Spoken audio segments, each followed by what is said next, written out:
Man, what I would do for one of those big belly burgers.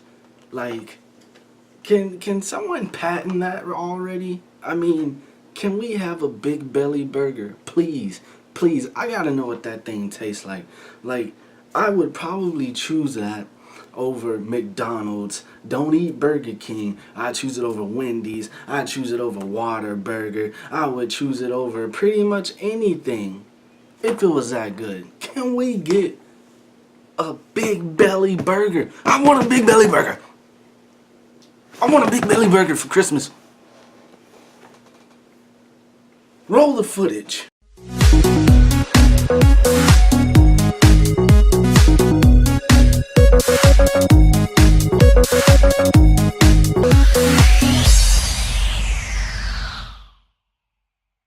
What is going on, you guys? Thank you for joining me again on Christopher's Couch. I am the one and only Christopher, and today I will be reviewing The Flash, Episode 5, Season 3, Monster. And good episode. Hey, I'm not gonna go crazy. I know I was going crazy over that belly burger. I need me a belly burger. A big belly burger. No, I'm joking, you guys. Hey, you came for a review, that's what I'm going to give you. So, a bunch of stuff that happened in this episode. I guess I'm going to start with Julian today. I mean, you find out a lot more about Julian. You find out his backstory. I mean, he's this London rich brat who's, you know, the heir to a dynasty. And pretty much, I mean, he was supposed to inherit everything, but he chose to go a different route. He chose to go, you know, the route that he's at, which is, you know, the scientist working for the police and stuff like that. And pretty much, you kind of find out, I mean, he's a tattletale. The guy, I mean, you start off, the guy's telling on Barry about the stuff that he does and stuff like that. And the guy is really smart. I mean, he really is. But I mean, you're a tattletale, but you find out that, I mean, he's a cool guy. I don't know, I guess you could say he's a little bit, in my opinion, I would say he's a little bit jealous that, you know, all these people are getting abilities and powers and they're pretty much not doing the right thing with them. So that's, I guess you could say that's his problem and what he's going through. He's jealous about that. But I mean, by the end of the episode, you kind of feel sorry for him and kind of end up somewhat liking him, I guess, because you kind of have that understanding about him. So jumping from him, we're gonna go to Caitlin Snow, aka Killer Frost. And the thing with her is she went to go see her mom. And in the previous seasons, you've never been introduced to her mom. I don't know if she was dead or whatever, but you were never introduced. But this season, you're introduced to her mom, who's head of the science firm or whatever. And I guess she specializes in, freezing frost stuff like that. Anyways, molecular type of stuff or some shit, I don't know, I'm not a scientist, but that's what she specializes in. And Caitlin goes to her and you see that their relationship really isn't good, and you find out it's because, you know, her mom pretty much, you pretty much can say that her mom kind of changed and got more into like her job and stuff after Caitlin's dad passed away. I mean, before he passed, she was trying to help him with the sickness or whatever that he had, but it didn't help. So after he passed away, her way of coping with it was pretty much to just, you know, keep her head in the books and keep her head in her job. So you see that their relationship isn't a good relationship. It's not like, you know, some people's relationship. I mean, I don't have that type of relationship with anybody, thank God. I mean, if one of my family members acted like that towards me, you know, I don't know, I think I'd probably who knows. Anyways, so she goes there and they see what her abilities are. They have her cool down this molten whatever thing that's like super duper hot, and she's able to cool it down. And what I thought funny about that was, I mean, when she's ready to leave because she's not getting what she needs from her mom, which is really love and affection, you know, love and affection. Ooh, ooh, ooh, ooh, ooh. Love and affection, that's what she needs. She's not getting that. She tries to leave, but you know, her mom's pupil is just gone crazy. I mean, earlier in the episode, the guy seemed nice. He seemed nice as fuck. But then, you know, he turned around, he does this manly shit. I'm talking about the shit back when, you know, women didn't have the right to speak up. Like, shut your mouth and do this and do that. And this guy, like, locks her in. And he's like, hey, I'm tired of living in your mom's shadow. I'm tired of taking all the work, but she getting all the credit. So you're gonna stay here. I'm gonna run some tests on you. And then I am going to benefit from that. And she was like, no, you not. And pretty much released some of her power on him, but her mom stopped her from killing her. And yep, but I mean, obviously you can see Killer Frost is coming, so just wait on it. So from there we're gonna go to I guess we could go to Cisco, which is not really much, but so we'll call this part Cisco and HR. HR is Harrison Wells. That's what he wants to be called from Earth 119 or whatever. So you pretty much have their chemistry is not going good. I mean, Cisco, he doesn't trust him. He thinks that there's something going on with him, and they kind of hint that maybe there is something going on with him, and I think that maybe there is something bigger going on with him.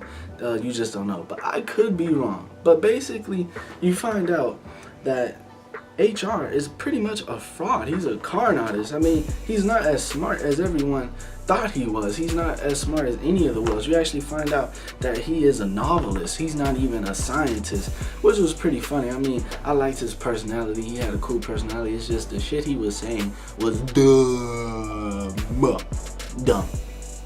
Couldn't work a computer. I mean, even I know how to work a computer. I mean, jeez, he couldn't work a computer.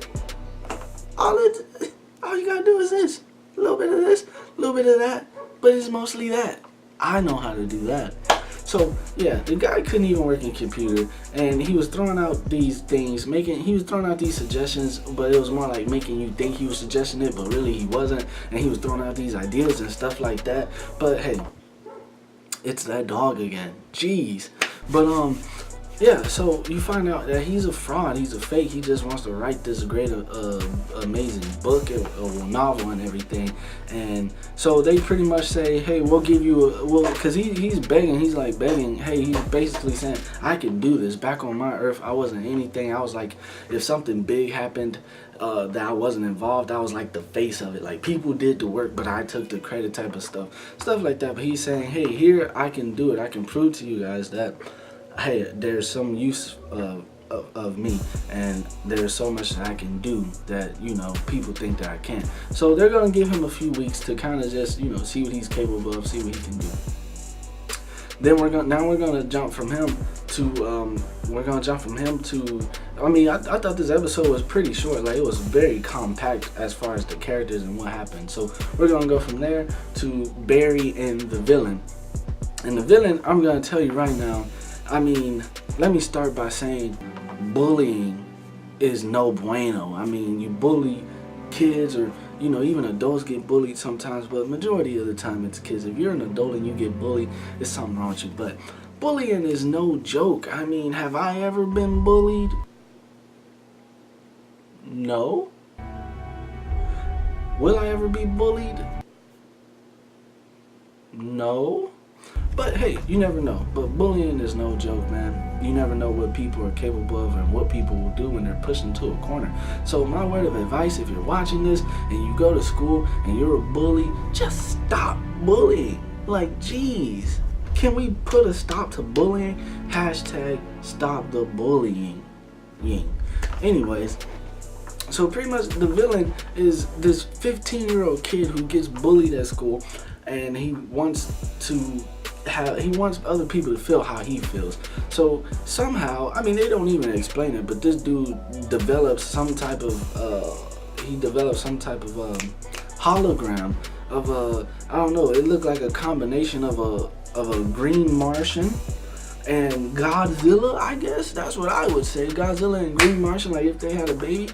And so it's a hologram, and it's like wrecking the city, but it's not really wrecking the city. It's actually other people wrecking the city, but because they think, shit, it's this big ass motherfucking Godzilla thing, but it's not really. Anyways, so he created this hologram, don't know how, and So Barry the whole time he's been trying to bond with Julian at the same time. Well, yeah, he's been trying to bond with Julian, trying to figure out, what's Julian about, what's his problem. At the same time, him and Julian are trying to solve this case, and they pretty much solve it, find out it's the kid. And it was actually pretty cool because the Flash saved 2 people that day. Before he found out it was a hologram, it was like they had snipers, they had everybody there ready to just shoot this thing.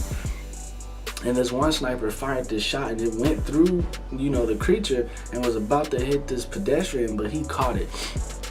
And then after realizing, where the spot is coming from, where the power for the hologram is coming from, he goes there, and Julian's already there, and he's pretty much caught the guy. You don't even know it's a kid yet. And he pretty much is about to shoot the guy because he's saying, hey, stop what you're doing, stop moving. The typical police stuff that you're supposed to say. And then he just...